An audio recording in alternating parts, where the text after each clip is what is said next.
We're in the football team's game day locker room, and we're shooting our intro video in the tunnel back there.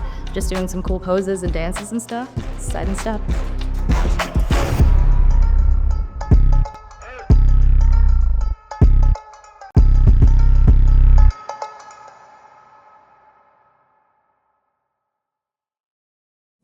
I think like having a fierce joy approach to growth, it's like taking those hard, uncomfortable moments and like choosing, am I going to let this be like my downfall, or I'm going to choose to step into the discomfort knowing that like I'm growing my capacity of getting better.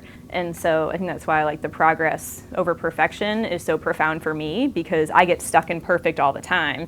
And I've got to kind of step back into reality and think like that is absolutely impossible. And I need to figure out how to step into discomfort so I can just make progress. It's really hard too to have joy if you're stuck on this perfection, because it's so limiting. It's like you're blinded by everything that you've maybe made progress in because you're waiting on that perfect turn every time. So you can't even see the good, so then you're going to have no joy.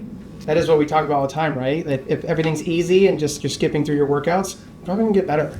I thought, again, yesterday was a great example of that. The beam challenge, the bar challenge, and then all the other ways we pushed you guys. Play fierce on 3. 1, 2, 3. Play fierce!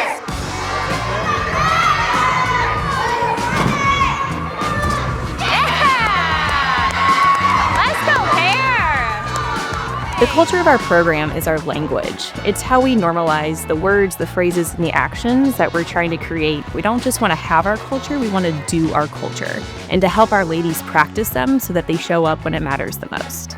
And so fierce joy is the approach that we want to do all things, and it's also the byproduct of when you invest in your growth, your family, your service, and your ownership.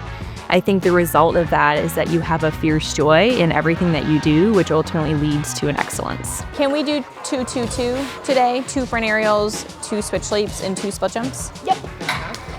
Technically, very good. Very good. Good, nice range. I like the strong arms on that. We love to play and compete on this team, so that is kind of what fierce embodies for us. And then the joy aspect is the fact that we love what we're doing, and it's an amazing opportunity to get to do this.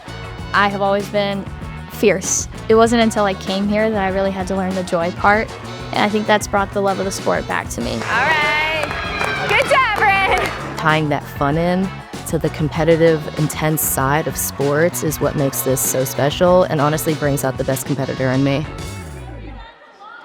You are trying to whip, you leave your feet behind you.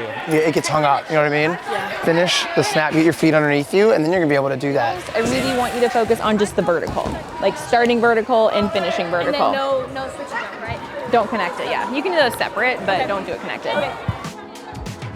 Growth is a really common phrase that you're going to hear in every company, every organization. It's so important to have a growth mindset. While all that's true, we really try to create a step-by-step process for what growth looks like in our program. When I first got to Bama, I really thought that perfection was what we were chasing. But I quickly learned that that's not what the sport's about. It's about how well you can cover, how well that you can make it seem like what you did was intentional.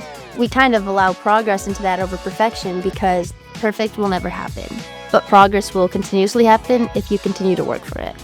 As a gymnast, it's easy to be a perfectionist. I'm very competitive, and I strive to be the best I can be.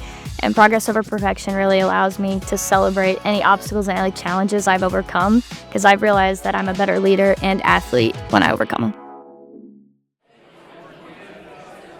It's been a great journey so far. We're excited to kick off the season this Friday, Crimson and White preview meet, and it'll be a great first run at just getting a new team out there, gaining experience, testing out new skills, routine construction, starting to bring the fans into it, feel what it's like to have a little pressure and learn how to just channel that energy into their mental preparedness and learn how to compete on the biggest stage. So we're looking forward to it and hope everybody comes out to join us. Get on your feet, get loud.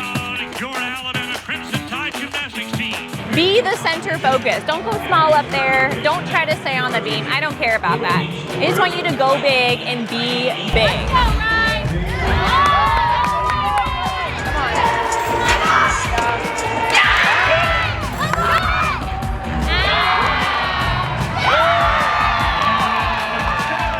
And that first rotation, I don't know if you all noticed, but every single bar worker stuck their dismount. So we're gonna see what rotation 2 does here.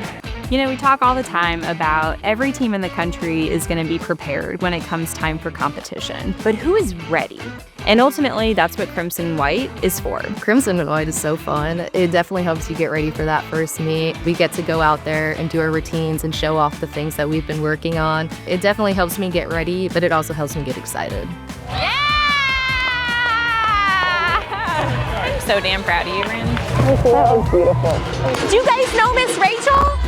I think she should get a 10. Keep holding it up. Let's go, Rach. I just want to see you be the queen of the zoo, okay? Let's go, Chloe. Nice! Good, Chloe. Good. Yeah! Way to go, Kay. Way to go. Thank you all so much for coming out tonight. We can't wait to see y'all when we open against UNC. Have a really happy holidays, and we'll see you then. Roll Tide.